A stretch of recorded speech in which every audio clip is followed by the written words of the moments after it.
You see, in Sahaja Yoga, you are not given any mantra or anything. There's nothing like giving you into a big course, like teaching you one after another any mantra or anything. It's not like that. What you have to know, where the kundalini is, how it is moved, where it is, what is the chakra catching, and what is the mantra. It doesn't take anything. Hardly it takes about a week for you to understand the whole thing. But gradually as you start using it, you become proficient and you know how to do it for yourself and for others. There is not much of a thing like a child. When he comes up a little age, it starts picking up language because he has a built-in capacity to create sound. And he does it. In the same way, once you get it, when you get the cool breeze in your hand, you learn it by using it. You understand it yourself. You become yourself quite proficient, and you will be amazed how fast you learn this thing. You don't have to learn it just like a science book or anything. You just start learning it, that this is the chakra it is catching, because now, say, for example, this chakra is catching. Right side. Now there's a mantra for this is of Shri Krishna. Say, this chakra is catching. Here, then this is a mantra of Jesus Christ. Like that. You must know the mantras and the chakras. But the chakras you just know as absolutely a knowledge which is built in your nerves. You just feel it. This is, now this gentleman is saying it's hot here. Alright, what is that? Hot here means what? That the Sahasrara at the left side. First he crossed the Sahasrara on the right side. Now on the left side is there. So that means there is a mantra for that. And that one must be used. If you use that mantra, this will be cleared. Alright? That is how you have to know. And that's why I said it takes time for people sometimes to establish, because first you have to know it and then use it.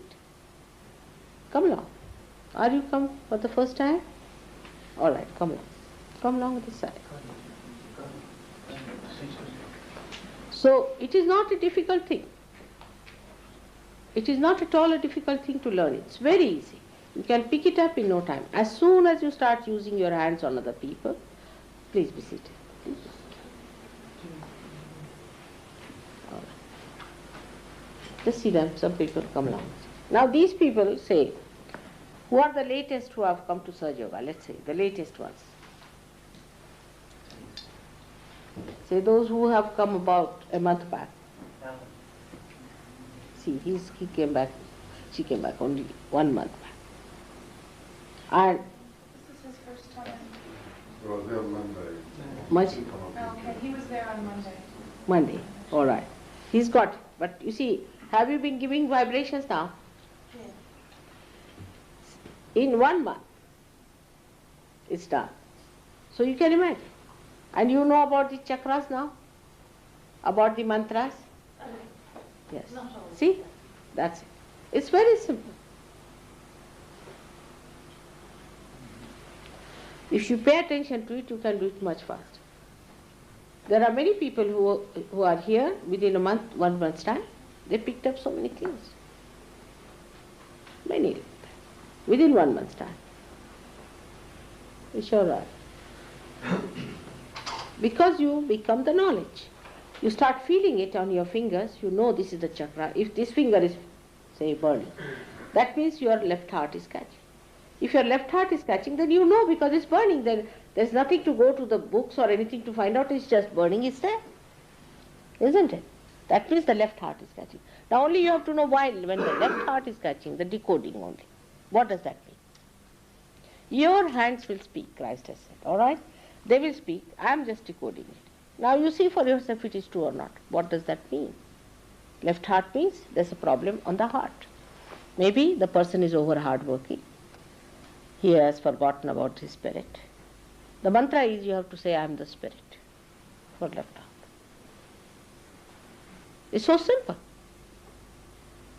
Because you have forgotten about your spirit, you are more on the right side in the sense you are more you are an extrovert and more attention is outside, not towards your spirit. Left heart is catching. You start understanding Sahaja Yoga so well when your vibrations are steady. Now this finger, this is catching. Now this is catching means the person has been to somebody who is unauthorized in spiritual life. Anything. Say ESP, you call it EST, then you have got parapsychology, even psychology. Then you have got other things like all these gurus, false gurus, you can say this aura business. What else is there? Just now he was telling. Supernatural. Supernatural and undernatural and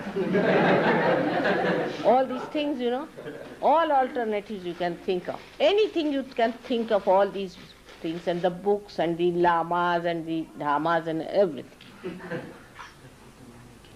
Even people who go sort of adhere to a church too much, or adhere to Catholicism again, because they are not connected with God and they are unauthorized. But if you have been to a real guru, then immediately I will know. You won't have this problem, and ascent will be very fast if you have been to real guru. But how many are real these days? In the market, only those who are marketing are there, isn't it? In the market, only the buyers and the shopkeepers. It's a marketplace now. So the real gurus are not to be seen. There are, of course, I know there are many real gurus also.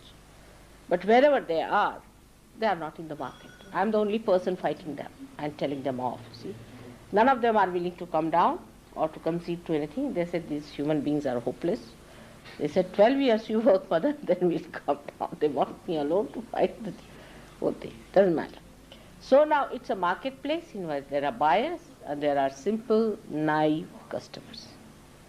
They just put such absurd things like somebody says, all right, I want to sell a big palace with this and that and all that. Only you have to deposit 2,000 pounds. All right. People will be quite willing to do, oh, what a bargain, let's pay 2,000. And the palace may belong to the queen. If you go there and ask them which palace you want to say, that this is the palace, and that belongs to the queen, you say. This is unauthorized. Unauthorized people who have nothing to do with God, who claim that they have something to do with God, is false, and that's why they catch on this finger. And what do? They use all these techniques. These techniques are called in Sanskrit language as avidya. Avidya means non-knowledge. You can say that is not knowledge. Something anti-knowledge, anti-God. This is anti-God. So for that the mantra is Shuddha Vidya, means the pure technique is the mantra. Pure technique is the mantra. Pure means the one that comes from the spirit. Now what they are doing is the pure technique because it's flowing in them. If they are moving their hand, there is a power flowing through them and they are working it out. It's not just a acrobatic thing that is going on. So the pure knowledge, for example, the way they are raising these candles now in my presence, and they themselves are realized souls, it's working out. So this is all is the pure vidya, is the pure knowledge and pure technique. And those who have not done this have gone to such people, they have put their heads before them, kneeled before them, have done something that should not have been done. So this is it. And that's how if you catch on this thumb, left hand, that means a person has been to somebody like that. But with that, if you have any catch on this void or void here in the stomach part, this is left swadhisthana, is placed here down below, which moves like that all over, and this becomes right swadhisthana, this side. Now supposing a person catches all round here, is void, and all round here. It's called as the void. We call it void. It's not the Zen void, but the void is the crossing point, which is the viscera, is the stomach part. Where abdomen, you can call it, abdomen part. And this part, if it is catching, that means these are the 10 principles of the Guru. If this is catching, means you have hurt your principle of Guru, your principle of a master. That means you have gone to some very wrong master. If this is catching, that means that. Now, just now as I said, his void is catching.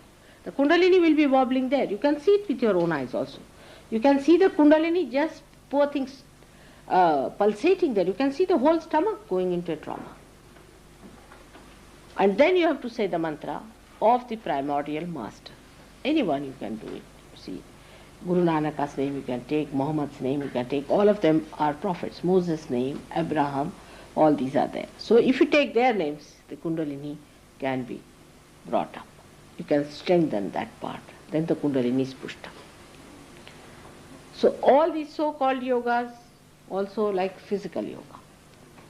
Now in the physical yoga, you will catch this finger, this one, and this finger. This ring finger here, and this finger. This is heart. Means you are paying too much attention to your physical thing. Anybody who is working also physically too much can also catch this.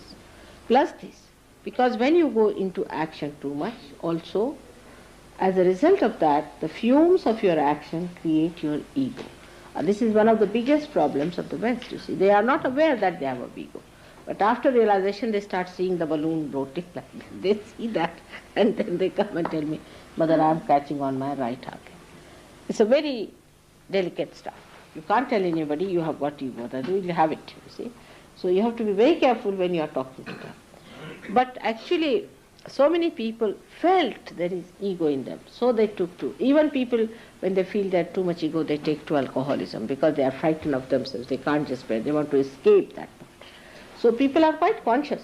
But after realization, it becomes a complete understanding, because you start feeling a little pain sometimes in this finger, you feel a pain here, and you know that you have got this Mr. Ego just coming up. So then you know how to twist it and take it out. How to bring it out. So you start understanding yourself and you start understanding others. I don't have to tell. You know yourself. Now we have certain things like we use vibrated water for clearing your void. Now what is vibrated water? It is nothing that but these divine vibrations are put into it. And they go and start bombarding that area and try to improve it. We have cured so many people of stomach cancers and all those things with it. Even we can cure what you call blood cancers and things with Sahaja Yoga. So many have been cured. You can cure. You can do it. No problem. You can do it. But what one has to do to be steadily moving about with Sahaja Yoga. Now for example, you have a conception about Christ. Say for example, you have. Now that conception may not be the real conception of Christ. May not be. Maybe. So keep your eyes open.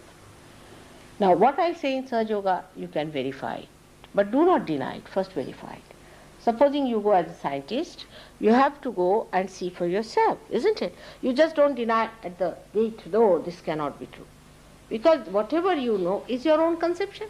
Get inside, all right. Now when you get inside, keep your eyes open and see for yourself. And then once you start seeing it, that's the best way, is knowing. Because what you see is through your vibratory awareness. For example, now you want to ask a question, say, Mother, is there God? Just ask a question thrice and you'll find the vibrations will increase. It's a fact. But if you ask about TM, you may get even burning. Vibrations will stop. Better ask about God so that we have vibration.